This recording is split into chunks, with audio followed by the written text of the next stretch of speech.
ఈ number plate మీద చిన్న పేరు కోసం ఈ రోజు తిరగని షాప్ అంటూ లేదు.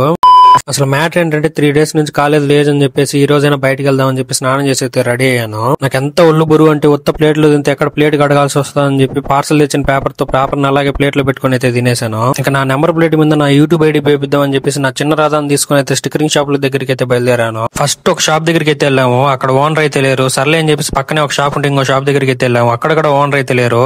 సర్లే అని చెప్పి ఇంకో షాప్ దగ్గరికి వెళ్ళాము. అక్కడ ఓనర్ ఉన్నారు కానీ మిషన్ అయితే బంద్ చేయలేదు.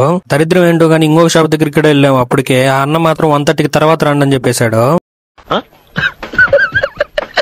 అసలు ఇది ఈ రోజు అయ్యాలా లేదని చెప్పేసి అలా డిమార్ట్ లో టైం స్పెండ్ చేద్దాం అని చెప్పి డిమార్ట్ వరకు అయితే వెళ్ళాము. ఇక లోపలికి అయితే దూరేసి డైరెక్ట్ ఐస్ క్రీమ్ ఫీజెస్ దగ్గరికి అయితే వెళ్ళాను. ఆఫర్ ఉందా లేదా అని చెప్పేసి. ఇంకా ఆఫర్ అయితే ఉంది కానీ అది మిల్కీ మిస్ట్ ఐస్ క్రీమ్ మీద మాత్రమే ఉంది. అసలు నేనేంటో గానీ వెళ్ళిన ప్రతిసారి చూడడమే గానీ తీసుకోవడం అయితే ఏమి ఉండదు. అసలు అలా దీవాళికి ఏమేమి ఆఫర్స్ పెట్టారని చెప్పి 3 ఫ్లోర్లు తిరిగి అయితే చూసేసాము. నాకైతే వీటి మీద మంచి ఆఫర్స్ ఉన్నాయని చెప్పి ఇవి అయితే తీసుకున్నాను. ఇంకా అలా బిల్ వేయించేసుకుని బయటకి అయితే ఎంటర్ అయ్యాము లేదు. ఎండ్రమా మాత్రం అదలగొట్టేస్తాడు మమ్మల్ని. ఓకే మామ, మీకు వీడియో నచ్చినట్లయితే ఇలాంటి మరిన్ని వీడియోల కోసం మన ఛానల్ సబ్స్క్రైబ్ చేసుకుని మన ఇన్స్టా ఐడిని అయితే ఫాలో అయిపోండి.